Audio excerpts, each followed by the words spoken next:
या ब्रह्मांडामध्ये नीती, चरित्र, अध्यात्म, शास्त्र, विज्ञान, निष्ठा, स्वाभिमान याचा एकमेव मुहूर्तमेढ सापडते आणि ती ज्या चरित्रामध्ये सापडते ते चरित्र म्हणजे शिवराजांचं चरित्र. हे सगळ्यात मोठं वास्तव आहे. पाटील, माफी मागण्याची घोडचूक करू नका पाटील. अहो, स्त्री म्हणजे आपल्या देवाऱ्यातील देवता, स्त्री म्हणजे आपल्या घरातल्या लक्ष्मीचं रूप, पण खऱ्या अर्थानं तिचीच आबरू लुटण्याचं पातक तुम्ही केलं नव्हे. इथं माफी मिळणार नाही. आणि पाहता पाहता राजांची नजर येसाजीकडे गेली आणि येसाजीला इशारा झाली. येसाजी पुढे आला. पाटील गायाबाया करत होता त्याच वेळी तलवार फिरली. खऱ्या अर्थानं उजवा दंड कोसळवला आणि पुढच्या क्षणाला डाव्याही दंडावर वार केला. पाटलाचे हात निकामी झाले आणि पुढचा वार त्याच्या पायांवर झाला आणि राजे उतरले. या पाटलाला पुन्हा रांजात नेऊन सोडा आणि महाराष्ट्राच्या मातीला कळू द्या. खऱ्या अर्थानं हा राजा म्हणजे आपल्या देवाऱ्यातील देवतेप्रमाणे आपल्या घरातल्या आया बहिणींची इज्जत राखतो. उद्या महाराष्ट्रातल्या प्रत्येक पाटलाला कळू द्या, स्त्री म्हणजे आमच्या देवाऱ्यातील देवता आणि तिचा अपमान करण्याचं धाडस जर कोणी केलं तर ही शिक्षा भोगावी लागेल. तो शाहिस्ते खान असं म्हणतो, बेगम काळजी करायचं कारण नाही. आपण इथपर्यंत आलोय. माघ जर गेलो तर खऱ्या अर्थानं माझी खांडोळी केल्याशिवाय शिवा मला सोडणार नाही. पण माझी बहीण माघारी आहे, काळजी करायचं कारण नाही. कारण तो दख्खनचा शिवा स्वतःच्या घरातल्या स्त्रियांनाच नाही तर शत्रूच्या स्त्रीमध्ये सुद्धा आईचंच रूप पाहतो. त्या राजाचे वारसदार आहोत आपण. भांग खाऊन नशा केलेल्या आमच्या इतिहासकारांनी इथंही मात्र इतिहासाचा खेळखंडोबा केला आणि नवीनच वाक्य पाठ्यपुस्तकात आणलं. अशीच आमची माता असती सुंदर रूपवती, पाहून ती लावण्यवती वदले छत्रपती. ज्या राजानं आपल्या आईमध्ये देवीचं रूप पाहिलं तो राजा असं म्हणेल, अशीच आमुची माता असती सुंदर रूपवती. मूळ वाक्य असं आहे, अशीच आमुची माता आहे सुंदर रूपवती, पाहून ती लावण्यवती वदले छत्रपती. सून माघारी गेली तेव्हा तिच्या नवऱ्यानं तिला विचारलं होतं, तुला तर त्या शिवा नावाच्या काफिरानं पळवलं होतं, बोल तुझ्यावर अन्याय अत्याचार झाले नाहीत का?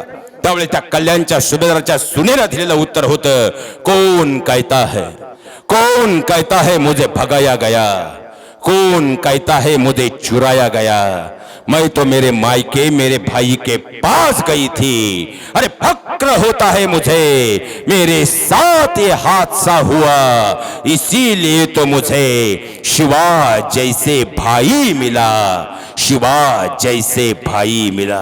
दादा, माझ्या समोर उभा राहिला का मला ताई म्हणून मानानं खऱ्या अर्थानं स्थान देतो, पण रस्त्याने एखादी मुलगी चालली तिला आयटम बोलून सहज मोकळा होतो. असं कसं चालेल दादा? दादा, अरे माझ्याकडे कोणी वाकड्या नजरेनं पाहिलं त्याला मोडेपर्यंत मारतोस, पण तूच कोणाच्या तरी बहिणीकडे वाकड्या नजरेनं पाहतोस. असं कसं चालेल दादा?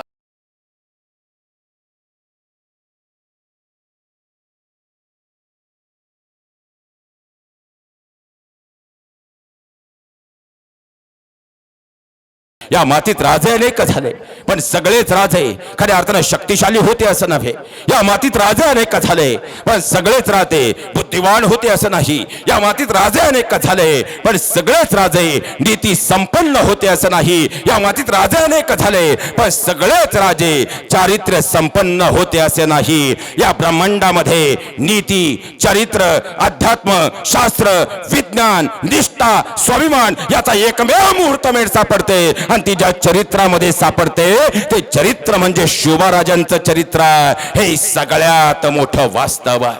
होय, त्या महाराष्ट्राच्या मातीत राहतो आम्ही. राजे देहूवरून निघाले होते. रात्रीची वेळ होती, 3:30चा सुमार झाला होता आणि अशा समाराला राजे घोड्यावरून कावजी सोबत आणि आपल्या निवडक सवंगण्यासोबत आता कीर्तनावरून जात असताना झाडीतून कोणीतरी येताना दिसलं आणि राजांचा घोडा थबकला.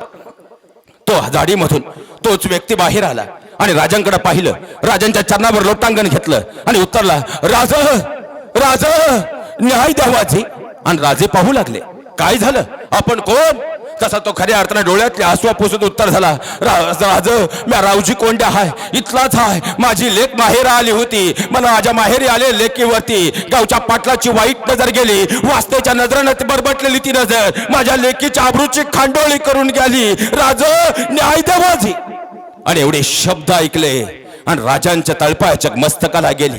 अरे स्त्री म्हणजे आमच्या देवाऱ्यातील देवता आणि त्या देवतेचा असा अपमान. आणि त्याच वेळी राजांची नजर येसाजीकडे गेली. ए साजे, पाटलाच्या मुसक्यावर आणि येसाजी निघाला, पाटलाच्या वाड्यावर आला, बाहेरून आवाज दिला, पाटील बाहेर यावं. आणि त्याच वेळी पाटील मुजोर आणि माजोर झालेला. पाटलानं वरूनच पाहिलं, येसाजीकडे नजर गेली आणि पाटील उत्तरला, काय काय काय काम काढलं सा? आणि तसं खारून खऱ्या अर्थानं येसाजी उत्तरला, राजांनी बोलावणं धाडलंय. तसा पाटील गुरमाईतच उत्तरला, अरे जाऊन सांग तुझ्या राजाला, तुझा राजा नावचा राजा हाय म्हणावं, म्या गावचा पाटील हाय, वतनदार पाटील. आणि त्याच वेळी राजांचे बोल आठवले मुस्काळलं पाटलाच्या. आणि पाहता पाहता येसाजीनं दोरखंड फेकला, येस पाटलाला जरबंद केलं आणि मुसक्या होऊन भल्या पहाटे राजांसमोर पेश केलं. राजांच्या हातातली लखलखती तलवार पाहिली आणि मग पाटलाचा अवसान गळाला. आणि पाटील उत्तर झाला, राज राज चूक झाली जी, एक डाव माफी. पण राजे मात्र स्तब्ध निस्तब्ध झालेले, डोळ्यातून आग ओलत होती. त्याच वेळी पाटलाची नजर मासाहेब जिजाऊंकडे गेली. मासाहेबांचे चरण धरले, मासाहेब तुम्ही सांगावं जी राजांना, एक डाव माफी. आणि मासाहेबांची नजर शोभा राजांकडे गेली, शोभा न्याय निवाडा आपण करावा. आणि मग मात्र राजे उत्तरले, पाटील माफी मागण्याची घोडचूक करू नका पाटील. अहो स्त्री म्हणजे आपल्या देवारातील देवता, स्त्री म्हणजे आपल्या घरातल्या लक्ष्मीचं रूप. पण खऱ्या अर्थानं तिचीच आबरू लुटण्याचं पातक तुम्ही केलं नव्हे, इथं माफी मिळणार नाही. आणि पाहता पाहता राजांची नजर येसाजीकडे गेली आणि येसाजीला इशारा झाली. येसाजी पुढे आला, पाटील गायाबाया करत होता. त्याच वेळी तलवार फिरली, खऱ्या अर्थानं उजवा दंड कोसळवला आणि पुढच्या क्षणाला डाव्याही दंडावर वार केला. पाटलाचे हात निकामी झाले आणि पुढचा वार त्याच्या पायांवर झाला. आणि राजे उत्तरले, या पाटाला पुन्हा रांजात नेऊन सोडा आणि महाराष्ट्राच्या मातीला कळू द्या, खऱ्या अर्थानं हा राजा म्हणजे आपल्या देवारातील देवतेप्रमाणे आपल्या घरातल्या आया बहिणींची इज्जत राखतो. उद्या महाराष्ट्रातल्या प्रत्येक पाटलाला कळू द्या, स्त्री म्हणजे आमच्या देवारातील देवता आणि तिचा अपमान करण्याचं धाडस जर कोणी केलं तर ही शिक्षा भोगावी लागेल. त्या राजांचे वारसदार आम्ही. ज्या राजानं खऱ्या अर्थानं स्त्रीमध्ये देवत्व पाहिलं, एक प्रसंग नाही, राजांचे चरित्र तुम्ही कधीही वाचायला घ्या, प्रत्येक वेळी त्यात नाविन्य सापडतं. याचं कारण माझा राजा हा चरित्र नीतीने इतका संपन्न होता. आणि ज्या वेळेस लाल महालावर राजांनी खऱ्या अर्थानं हल्ला केला, शाहिस्ते खान, त्याची बेगम आणि पाहायला गेल त्याची बहीण आणि सगळे त्याचे यवन आतमध्ये होते. राजांनी खऱ्या अर्थानं रात्रीची धाड टाकली, लाल महालामध्ये खऱ्या अर्थानं कल्लोळ उडाला, रक्ताला चिळकंड्या यातनांचा हौदोस पेटला. आणि त्याच वेळी बोटावर शाहिस्ते खानाच्या निभावलं आणि शाहिस्ते खान आपली बेगम आणि सगळ्यांना घेऊन निघाला. धावत राहिला पुढे आला आणि त्याची बेगम थांबली. बेगम शाहिस्ते खानाकडे पाहत राहिली, आपण आलो पण तुमची बहीण तिथं लाल महालात माघारी जायचं का? आणि त्याच वेळी खऱ्या अर्थानं शाहिस्ते खान उत्तरला, आजही डेक्कन कॉलेजला हस्तलिखित सापडतात, तो शाहिस्ते खान असं म्हणतो, बेगम काळजी करायचं कारण नाही, आपण इथपर्यंत आलोय, माघ जर गेलो तर खऱ्या अर्थानं माझी खांडोळी केल्याशिवाय शिवा मला सोडणार नाही. पण माझी बहीण माघारी आहे, काळजी करायचं कारण नाही, कारण तो दख्खनचा शिवा स्वतःच्या घरातल्या स्त्रियांनाच नाही तर शत्रूच्या स्त्रीमध्ये सुद्धा आईच रूप पाहतो. त्या राजाचे वारसदार आहोत आपण. अरे याच्याही पुढे जाऊन जर सांगायचं म्हटलं तर राजांची नजर कल्याणवर गेली. लखलखलेलं कल्याण. आणि या सुमाराला पाहता पाहता राजाने आबाजी सोनदेवाला बोलावणं धाडलं. आबाजी आला, राजांच्या समोर बसला आणि राजे उत्तरले, आबाजी कल्याण आमच्या डोळ्यात खुपतंय. आणि आबाजी उत्तर झाला, राज कल्याण हवंय का? आणि राजेंनी पाहिलं, एवढं कळत नाही होय? आणि त्याच वेळी आबाजी सोनदेव जागेवर उठला, राज काळजी नसावी, सकाळपर्यंत कल्याण तुमच्या पायावर. आणि पाहता पाहता निवडक 300 मावळ्यांबरोबर आबाजी निघाला नाणेघाटाच्या मार्गाने. रात्रीच्या भल्या रात्री पाहता पाहता मध्यरात्रीपर्यंत कल्याणमध्ये पोहोचला. मशाली पेटल्या गेल्या, ढालीवर तलवार आणि तलवारीवर ढाल पडत राहिली, रक्ता चिळकंड्या तलांचा हौदोस पेटला आणि कल्याण जाळून खाक केलं आणि घेतलेली संपत्ती घोड्यांवर लादली. पण त्या क्षणाला आबाजीची नजर मात्र आत शयनगृहाकडे गेली आणि तो चपार पावलं टाकत आत आला. तिथं भेदरलेली घाबरलेली त्याच वेळी त्या क्षणाला त्या ठिकाणी खऱ्या अर्थानं बसलेली एका कोपऱ्यामध्ये असणारी या कल्याणच्या सुभेदाराची सून पाहिली. तिच्यातलं सौंदर्य निहाळलं आणि ते सौंदर्य पाहताना आबाजी उत्तर झाला, आजपर्यंत ऐसे सौंदर्य पाहावयास मिळाले नाही. ऐसे सौंदर्य, असे रूप, अरे खऱ्या अर्थानं ही जर माझ्या राजाची दासी असेल तर आणि त्याच वेळी त्याने आपल्या भोयांना इशाराच केली. भोये पालखी घेऊन आत आले आणि कल्याणच्या सुराची सून जेरबंद केली. तिला घेऊन खऱ्या अर्थानं आबाजी सोनदेव घोड्यांवर लादलेल्या सोन्या नाण्यासह हिऱ्या माणिकांसह माघारी आला. माघारी आल्यानंतर सकाळची वेळ होती. राजे सिंहासनावर बसलेले आणि त्या क्षणाला आबाजी पुढे आला. आबाजी उतरता झाला, राजे मोहीम फत्तेची. आणि राजे उतरले, आबाजी आपण गेला होता तर मस्त ज्ञात होतं की विजय घेऊनच माघारी याल. पण आबाजी उतरला, राज पण या वक्ताला तुमच्यासाठी एक नजराना आणलायची.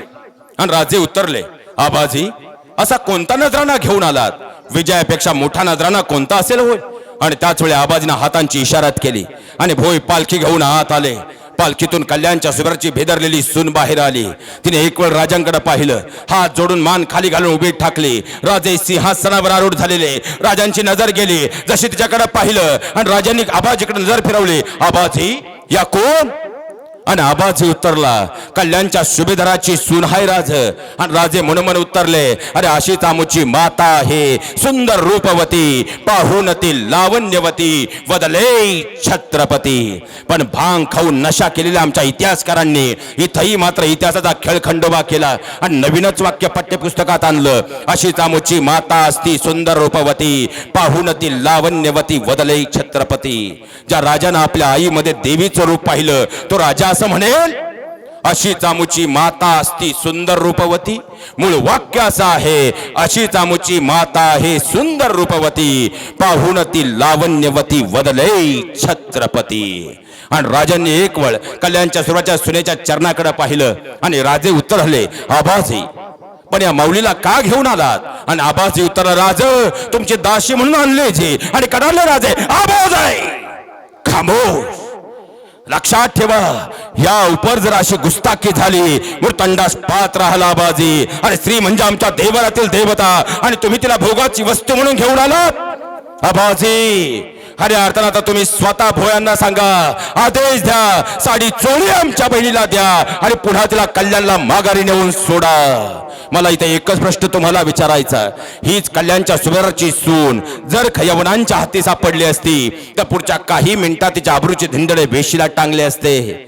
पण माझ्या राजानं तिला साडी चोळी दिली आणि पुन्हा माघारी पाठवण्याची सून माघारी गेली. तेव्हा तिच्या नवऱ्यानं तिला विचारलं होतं, तुला तर त्या शिवा नावाच्या काफिरानं पळवलं होतं, बोल तुझ्यावर अन्याय अत्याचार झाले नाहीत का?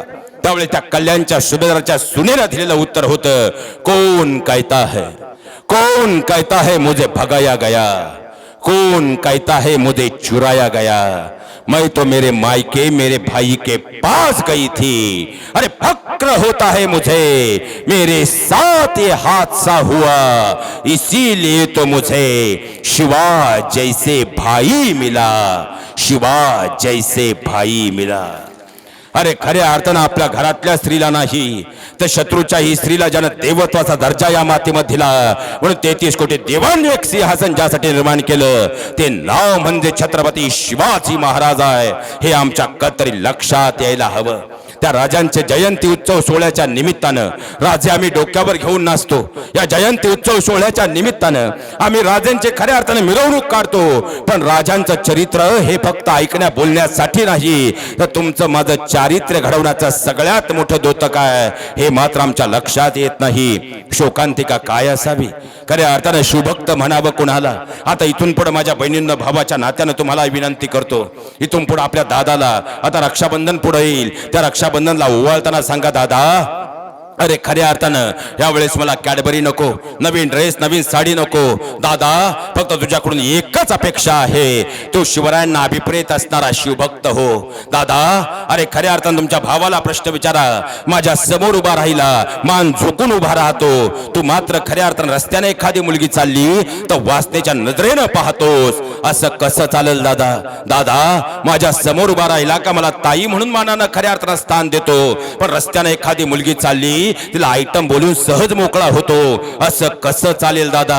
दादा अरे माझ्याकडे कोणी वाकड्या नजरेनं पाहिलं त्याला मोडेपर्यंत मारतोस, पण तूच कोणाच्या तरी बहिणीकडे वाकड्या नजरेनं पाहतोस. असं कसं चालेल दादा? दादा, अरे खऱ्या अर्थानं शिवभक्त म्हणवणारे अनेक आहेत रे, पण शिवभक्त म्हणावं कुणाला? जो खऱ्या अर्थानं जर पाहिला गेलं स्त्रीचा पदर पाडणारा नाही, पदर सावरतो, तो खरा शिवभक्त. खऱ्या अर्थानं जर एखाद्या स्त्रीवर अन्याय होत असेल तिथं खऱ्या अर्थानं त्याची समोरच्याची खांडोळी करण्याचं सामर्थ्य ठेवतो, तो खरा शिवभक्त. गाडी ही रोज सकाळी उठल्याबरोबर मंदिराच्या दारावर घेऊन जातो, ना की डान्स बार वरती घेऊन जातो. तो खरा शिवभक्त. शिवभक्त म्हणवणारे अनेक आहे, पण जो शिवरायांच्या विचारातून स्वतःचं शिवचरित्र घडवतो तो खरा शिवभक्त. आणि ज्या दिवसाचा शिवभक्त आपल्या महाराष्ट्राच्या मातीत निर्माण होईल त्या दिवशी या महाराष्ट्रातली माझी कोणतीही ताई रात्रीच्या 12 वाजता सुद्धा आनंदानं निसंकोचपणे कोणत्याही रस्त्यावरून आनंदानं चालेल, कारण तिला खात्री असेल हा माझ्या शिवरायांचा महाराष्ट्र, हा माझ्या शिवभक्त दादांचा महाराष्ट्र. तेव्हा वास्तवातली शिवजयंती साजरी होईल. हे सगळ्यात मोठं वास्तव आहे, सगळ्यात मोठं. राजांची चारित्र्य संपन्नता फार मोठी,